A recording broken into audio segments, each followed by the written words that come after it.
MJ Rodriguez from the groundbreaking FX series Pose, Thursday at 9 a.m.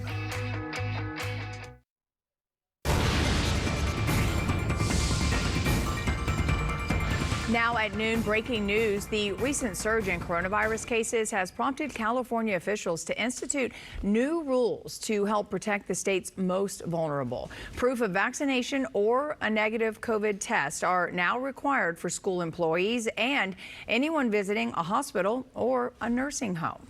Thank you for joining us for the Ktla 5 News at noon. I'm Lou Parker. And I'm Mark Messer. I'm in this afternoon for Glenn Walker. State's Governor Gavin Newsom just announced that new policy for schools in the past hour. And we have live team coverage this afternoon on the new mandates with Alina Bovian standing by. First, we begin, though, with Ktla 5's Lauren Lister, who's live for us in Hacienda Heights, with more on the reaction to the policy for school employees. Lauren. Yeah, Mark, and this comes as school communities locally here in the Hacienda La Puente Unified School District are dealing with cases of COVID already on their campuses just a week into the school year. Just a short time ago, Governor Newsom making that announcement you mentioned about COVID-19 vaccines in schools, and here it is. To align our school strategy to the state strategy and become the first state in the country to require that all of our staff, not just teachers, credentialed staff, paraeducators, custodial staff, the bus drivers, folks that are critical to supporting the entire school ecosystem, also submit a verification of vaccination and/or submit to weekly testing. The announcement coming amid growing concerns about the Delta variant. And as those cases have grown, officials say there's been a substantial increase in children infected. The new policy for schools also follows similar policies announced in recent days by large school districts in the state already, including San Francisco and Long Beach. The president of the American Federation of Teachers just days ago voiced support for such a mandate. Politico reports the two major California teachers unions also support the plan. One of those unions saying 90% or more of their members are already vaccinated. Gubernatorial candidate John Cox, who is running to replace Newsom in the recall election, opposing the new policy, seizing on that 90% number of union members vaccinated already, arguing that the policy that Newsom has announced is, quote, further government intrusion into people's personal lives, end quote. Now, locally, I want to show you some images of schools that are already impacted by COVID just a week into the year. The Hacienda La Puente School District is where I'm talking about specifically. So locally, a school board member, Christine Salazar, revealed that the district is dealing with cases already at 8 schools, or about 1 of 4 in the district. They're reporting positive COVID tests both for students and adults. In a statement, the assistant superintendent says the district has strong COVID protocols in place for contact tracing, notification, and testing, and is committed to continuing to follow all state and federal mandates and safety protocols, encouraging everyone eligible to get vaccinated and to get to herd immunity. Telling me earlier, a rep did, that they would follow, of course, whatever Governor Newsom announced today. I just spoke to a parent at Los Altos High who says her son she's been keeping home for a couple days until she can test him after this happened. Listen. My son called me and he was freaking out because there was a student on campus who was COVID positive. He had direct contact with the student. So when I called the school to let him know that my son was going to be off of school for a couple of days so we could take the test in about 48 hours to see if it turns out positive or negative, they were like clueless, like, oh, wait, hold on, you know.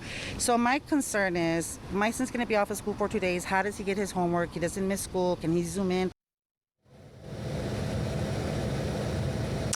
She said that they aren't doing Zooms anymore, so she had questions about that, questions about what would be the policy for kids that have to quarantine for 14 days. I reached out to the superintendent on that question and also on other aspects of their protocols, and I'm set to interview him at 12:15, so I'll have the latest at 1, along with all of the developing reaction to what Governor Newsom announced just a short time ago. Live in Hacienda Heights, I'm Lauren Lister. I'll send it back to you. All right, our thanks to Lauren for that live report. The LA County Board of Supervisors has voted to look into how to possibly implement proof of vaccination procedures for certain indoor areas. The board is directing county officials to come up with possible options and then report back in 2 weeks. The report is expected to detail what kind of indoor spaces should require people to show proof of vaccination, how people should present that, and whether a mandate should require 1 dose or full vaccination. Supervisor Janice Hahn says her goal in this possible mandate would be to avoid another round of possible shutdowns. In an effort to make health conditions safer at hospitals around California, a new order is in effect. Visitors now have to be vaccinated or have a recent negative COVID-19 test result. KTLA 5's Alina Bovian is at Northridge Hospital with those details. Hi, Alina. Hi there, Lou. Good afternoon. That's right. This mandate essentially popped out of nowhere, but it is officially in effect now. And it's being done to create a safe space within our hospitals so that people who are already weak and sick do not get infected with COVID-19. Now, take a look. This pretty much goes out to all hospitals in the state of California. And we're talking about all general acute care hospitals, skilled nursing facilities, and intermediate care facilities. Effective immediately, anyone visiting any one of these places must either show proof of the vaccination or a negative COVID-19 test taken within the last 72 hours. Documentation must include a valid and complete CDC vaccination card or an electronic copy. The other option is a vaccination record from the state registry.